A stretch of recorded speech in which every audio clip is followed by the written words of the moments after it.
ताई तुझं अजूनही मायनसवर प्रेम आहे ना? म्हणजे तुमचं दोघांचं लग्न ठरलं होतं तेव्हा तू किती खुश होतीस. प्रत्येक मुलीच्या आयुष्यात लग्नाचा क्षण आला ना की स्वाभाविकच आहे ती खूप खुश असते. माझं लग्न प्रसाद ऐवजी इतर कोणाशीही झालं असतं ना तरी मला फारसा काही फरक पडला नसता. खरंच? बघ, तू कांता काकूंना काकूच म्हणत होतीस ना, पण आता त्या तुझ्या होणाऱ्या सासूबाई आहेत. असं म्हटल्यावर त्यांच्याबद्दलचा आदर तुझ्या मनातला वाढला की नाही म्हणून सांगते. तू आता फक्त अभ्यासाचं टेन्शन घे, लग्नाचं टेन्शन आम्ही घेऊ. हा नमस्कार, मी सौ देवकी काळे बोलतीये. बरं बोला, काय काम काढलंय? सॉरी म्हणजे जरा फोन करायला थोडा उशीरच झालाय. अहो 8:30 वाजले तरी यावेळेला मला इतकी कामं असतात ना. ती नवीन सुरू झालेली सिरियल सुद्धा बघायची आहे मला. हो नाही, आणि अजून काय, लग्नाचं घर आहे ना. काय सांगू ताई तुम्हाला, एवढं सगळं चांगलं आहे पण आमचा घनश्याम लग्नाला तयारच होत नाही हो, नाहीच म्हणतो. मला तर खूप टेन्शन आलंय हो. म्हणजे कसं आहे बघा, सगळ्या गोष्टी वेळेवर झाल्या की बरं असतं ना.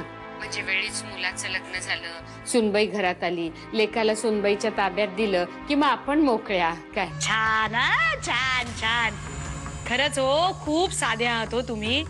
अहो हल्लीच्या सुना कशा असतात तुम्हाला माहित नाही का? उदाहरण द्यायचं झालं तर आमची छाया आहे की. छाया म्हणजे माझी मोठी सून.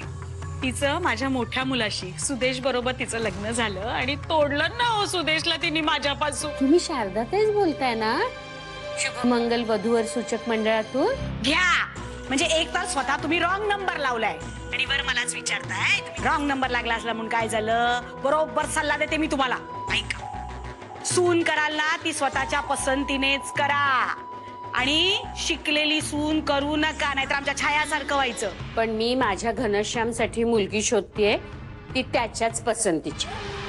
आणि सून शिकलेली हवीच हो. सून शिकली की सगळं घर शिकतं. माफ करा, वेळ घेतला तुमचा. एक तर स्वतःच रॉंग नंबर लावतात, पण मला सल्ला देतात शिकलेली सून करा, मुलाच्या पसंतीने करा. यांची आपली दिसते एका लग्नाची दुसरी गोष्ट. मला ना फार भयंकर, फार विचित्र स्वप्न पडलं रे. स्वप्न? हो, मी तुले समजावते, तू लग्न केलंस आणि माझ्या जीवाचं काही बरं वाईट झालं तर तू जन्मभर स्वतःला दोष देत राहशील रे. नको नको नको. मी काय म्हणते तुला, माझं ऐकच तू. तिला जाऊन सांग लग्न मोडलं. आई, सगळं तुझ्या मनासारखं होईल. मोडशील ना लग्न? तू निश्चिंत राहा. हा, म्हणजे असं म्हणतात की पहाटेची स्वप्न खरी होता, पण असंही म्हणतात की ज्याला आपल्याच मरणाचं स्वप्न पडतं ना त्याचं उलट आयुष्य वाढतं. काय? हो, वाढेल, तुझं आयुष्य नक्की वाढेल आई. हॅलो सायली. हा ग, मी चंदनाताईशी बोलले आणि माझी खात्री पटली आता की चंदनाताईचं मायनसवर अजिबात प्रेम नाही. अगं माझ्या डोक्यावरचं खूप मोठं टेन्शन कमी झालंय आता. Okay, bye. वृंदाताई, हा, आता समज एका मुलाचं एका मुलीवर खूप प्रेम असेल पण त्या मुलीचं त्याच्यावर प्रेम नसेल तर त्या मुलाचं प्रेम खोटं असतं. म्हणजे तुला माहितीये, मला कळत नव्हतं ना त्या वयापासून माझ्या मनात एक इक्वेशन पक्क बसलंय. प्रेम म्हणजे चंदना, प्रेम इज इक्वल टू चंदना. मी मरेपर्यंत तिच्यावरती असंच प्रेम करत राहीन. बरं झालं प्रसादनं आईच्याच आवडीचा रंग निवडला ते. आता पटलं तुम्हाला? आपला प्रसाद हुशार आहे म्हणून त्यांनी कुर्त्याच्या रंगापासून बायकोपर्यंत सगळं कांताच्या आवडीचं निवडलंय, कळलं? पण गेलाय कुठं तो? तो ना वृंदाकडे गेलाय कुर्ता दाखवायला. बर बर बर बर. अगं वृंदाकडे गेलाय वृंदाकडे गेलाय? खूप छान आहे. मला ना क्रीम कलर खूप आवडतो. हो माहितीये मला.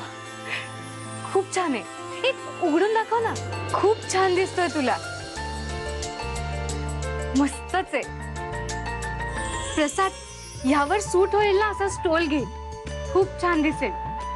थँक्स.